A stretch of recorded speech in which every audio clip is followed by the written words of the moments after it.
Hi all. Everything in my video is pulled from the public domain, and I am using them under the Fair Use, Fair Dealings guidelines. Everything I say is my own opinion. You should look into this information for yourselves, but I'm pretty sure I'm right. Good morning, everybody.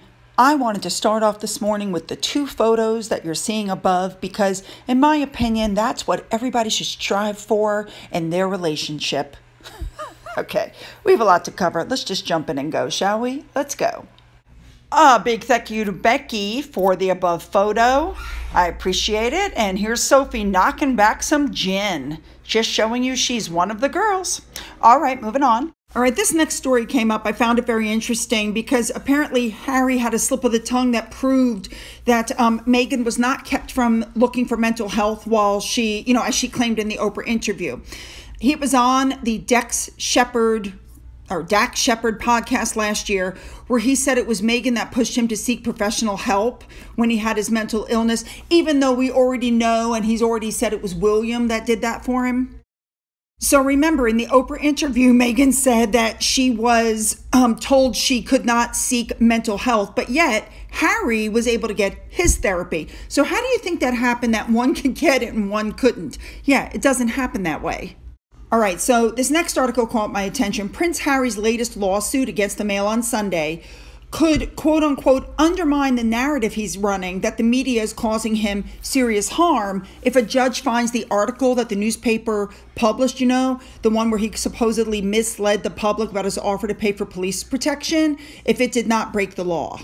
Remember now, his attorneys wanted the judge to go ahead and do a direct trial to the issues of serious harm. And the judge said, I'm not going to do that. Not happening. So in order to win the case, Harry's team has to prove he suffered serious harm in his reputation. Yeah, but how do you harm yourself if you're lying?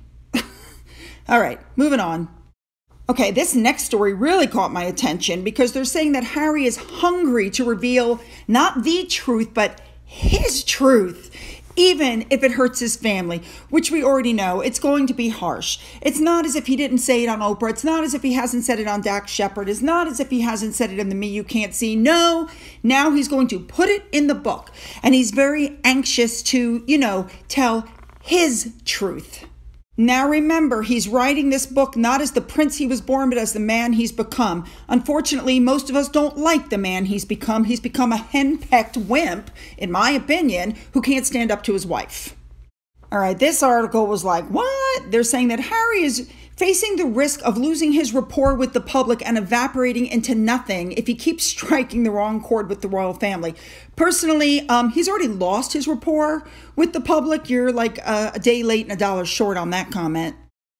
The article also points out that Harry and Meghan, that the deals they struck with Netflix and Spotify were banking on them maintaining good ties within the royal family.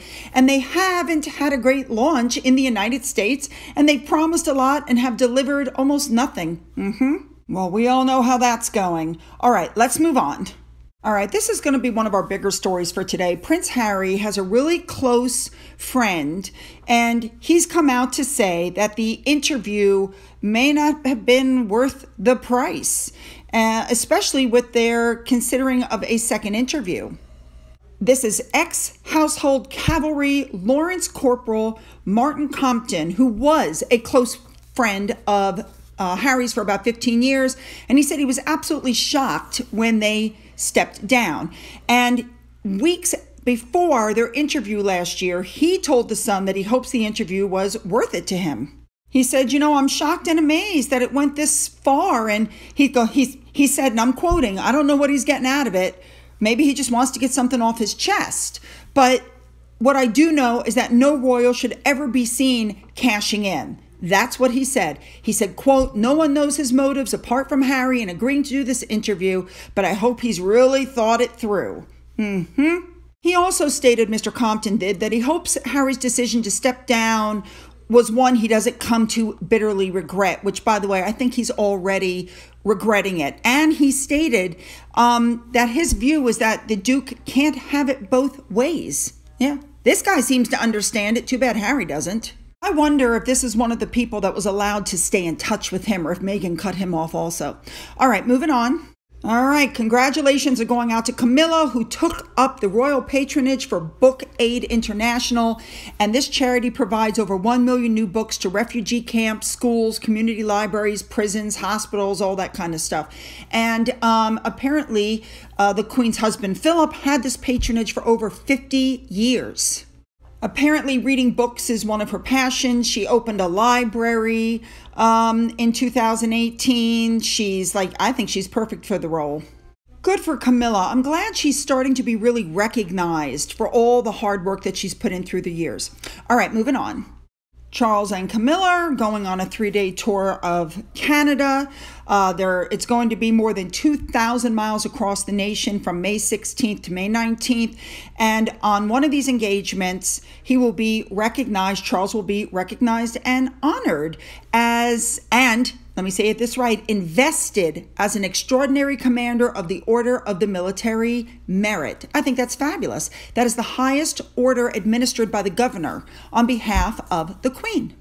All right, this was created 50 years ago, actually, and it was done to acknowledge distinctive merit and exceptional service of those serving in the Canadian Armed Forces.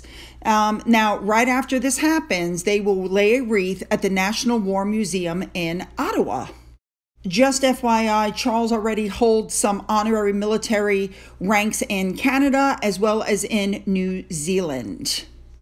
All right, here we go, ladies and gentlemen. Obed Scobie has waded into the Platinum Jubilee balcony row with an 800-word rant. Is anybody surprised?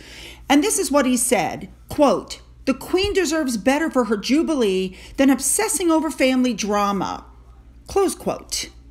He said this is a fuss and that the Platinum Jubilee balcony arrangements solve the dilemma of keeping Prince Andrew at bay. Right. You know, the thing is, Omid is the one responsible for causing a lot of the drama that's going on around this Platinum Jubilee with his ridiculous tweets. He's the one that's claiming that Harry and Meghan not being on the balcony is a snub. Yeah, I mean, you got to be kidding. Now, he's citing an unnamed source, saying that Harry and Meghan really said they weren't that interested on the balcony, which we all know is a bunch of bunk.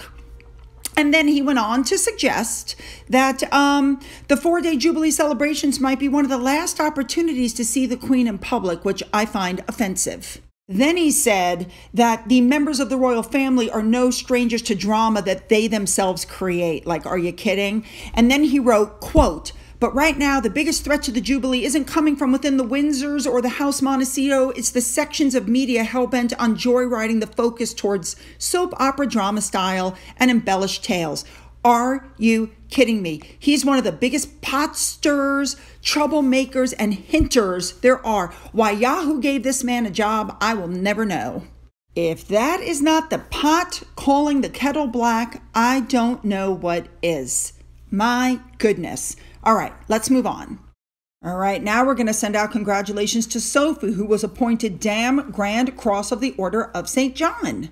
She has been involved with them since 2004, and she even celebrated her birthday earlier this year by volunteering there at the NHS Vaccine Center in Surrey as part of the St. John's ambulance. She's wonderful.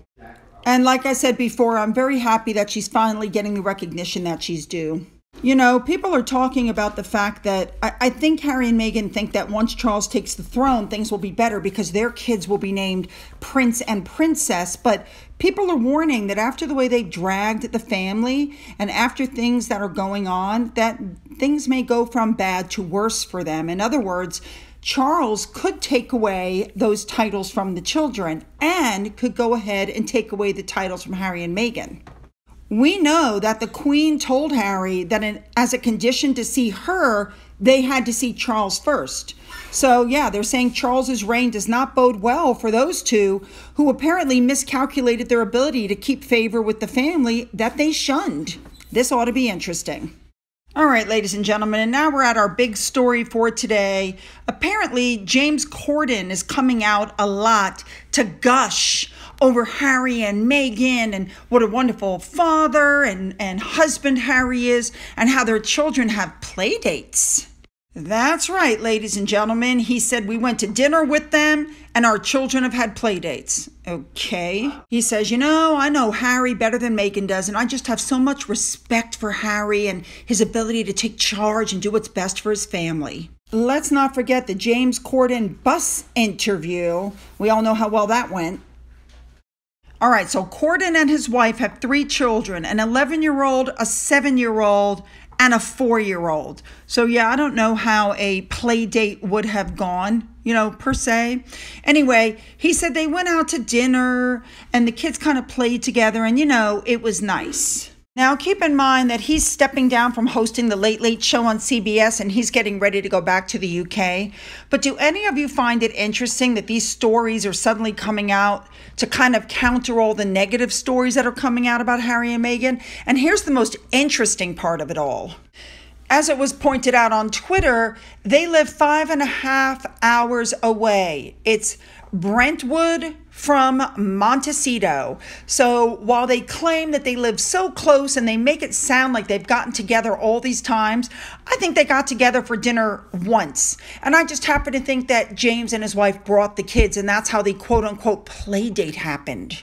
Yes, they live 336 miles or 541 kilometers apart. So no, they don't get together on a regular basis for play dates and dinner. So yeah, that's what this is all about. Now, Harry and Meghan have lived in Montecito for how many years? And they've had one play date at their house with James Cordon and his family. I'm pretty sure they're sick of him.